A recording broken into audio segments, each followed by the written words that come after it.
like, just to introduce yourself, can you explain, like, who you are, what you do to the viewers? Yes. I'm a singer-songwriter and a musician based in Brooklyn, New York. More so, like, descriptive, like, dating profile version of, like... Of who I am. Who you are and, like, your kind of music. See, I am a piano player who got into electronic music via synthesizers, who then branched out into like drum machines, who now makes an indie pop music that's rooted in all of that kind of stuff with a folk tradition.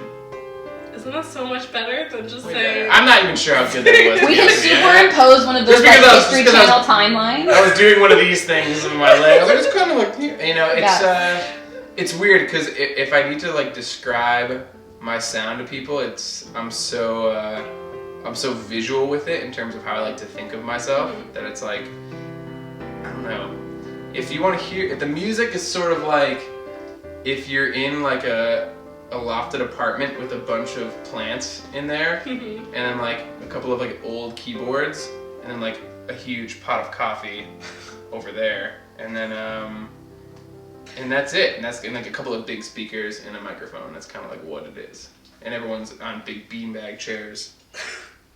Yeah, so I guess that's kind of like a weird descriptor of my music. Sure. I don't know. I just come. I come from like the middle of the woods. Where middle of the woods?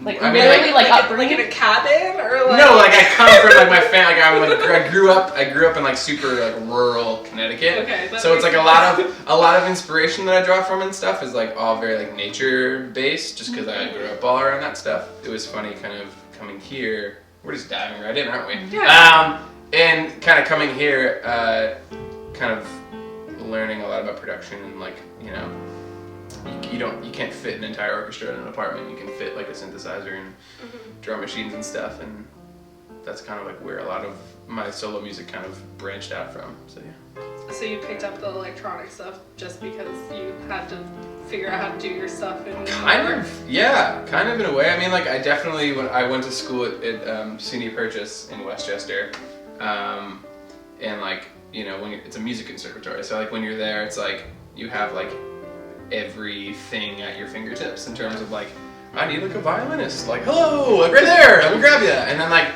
you move. When I moved here, when I graduated in 2013, I was crashing on a couch with like a producer friend who's like a hip hop producer. This guy, Elite. That's his producer moniker. His birth name is not Elite. His birth name's Anthony Perino. And like he's a hip hop producer, so it's like I was crashing with him, and like I moved in to his place like 2 months after I graduated, and it was like I had my laptop and a synth that I bought when I was a junior in college, and that was it. And then I had like an entire library of drum kits and drum sounds from him as being a hip hop producer. So it was like when I started working on my first project, it was like, you know, trying to reimagine my music like with the means that I had at my fingertips, which was like that stuff. And like from there, I kind of was able to define like the aesthetic of what my project was going to be. And move away from nature and name all your songs after girls. Sure, exactly. I mean, that's always kind of in the shit anyway. I mean, I've always named, honestly, like, and I'll say this on record, like, naming songs after girls is just like a total cop-out. Just because, like, or like, honestly, like, unless there's some actual emotional connection, which there are for some of my songs, but like, if you're trying to write a chorus, it's like, I can't think of anything. What's like a phonetically pleasing woman's name? And I'm like, Natalie's pretty good. And I'm like, or, you know, it's kind of, it's funny. I feel like a lot of people do that. It's if you don't have a chorus, you can just say a pretty girl's name over and over again, and people will be like, that's fine. That's a good chorus. This is poetic. You have 2 different EPs that are sort of like the same name but different parts. Why did you decide to release that in 2 parts rather than a full album? Well, I mean, there's a few reasons. I mean, it's like, especially because I was releasing, I didn't feel like I had a large enough body of work that I was comfortable with to release an album. And also, I like the idea of short form works.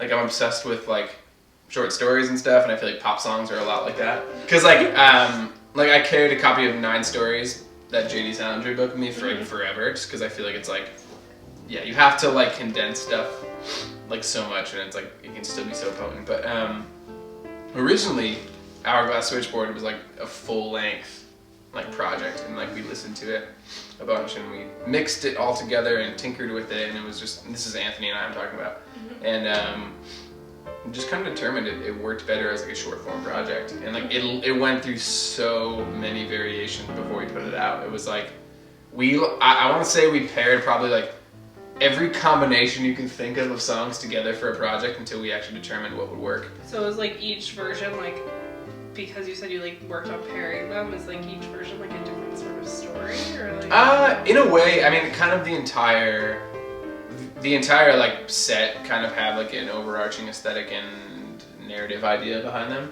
and like, you know, I'd love to like print vinyl soon where it'd be like, you know, side A and side B would be 1 and 2, but yeah, they're all coming from the same place, but I thought it made more sense to release them, you know, individually. So what's your plan now, since you have both those? Are you gonna do another, like? Not another Hourglass Switchboard, but there's a new project that I just got back from a studio down south, like working with Elite on them. So like we have, it's gonna be another EP, but this one will be more of a long form. Like I think we're shooting for 8 or 9 songs. But yeah, not quite an album, but. So what makes something an EP? Okay, who the hell knows, man? I don't know. Got you started as like touring as a musician rather than touring as yourself as an artist. Well, so I was working at a record label, and I quit. It was like, you know, whatever. I wanted to like focus more on like my own thing, and at the time. It's very serendipitous. So like my drummer from college, this guy named Brendan Caroselli, who I still work with, he moved back up to Rochester. So it's really nuts. So he rented a rehearsal space in Williamsburg, like about the second year when everyone moved here. I was here like alone for a year, and then all my friends came. I was like, finally! And he rented this rehearsal space from 2 guys he found on Craigslist, and this guy Josh Jacobson, who's another incredible artist, and this drummer Andrew Marshall. He hit me up one day and was like, this artist Tor Miller is looking for a guitarist.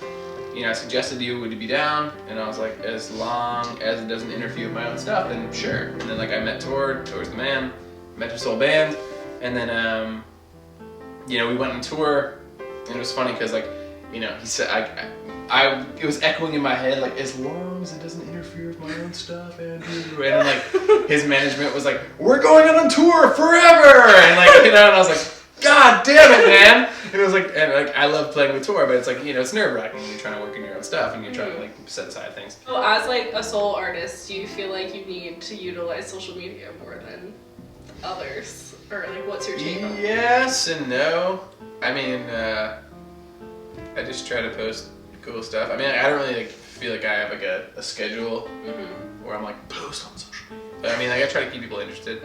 I think there are pros and cons to it, but I try to stay like, you know, active enough to keep people like excited about shows and stuff. I mean, like honestly, like, you know, the whole goal is to get as many people face to face with me as possible. So it's like, do you have any shows coming up? I do.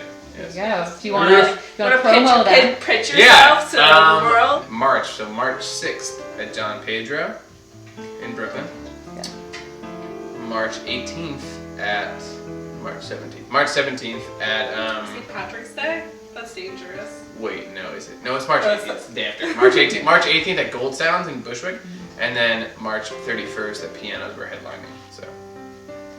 We're as in you, or as me? Yeah, as me. I mean, it's you're the royal way. You're a plural. The royal, like me and the band.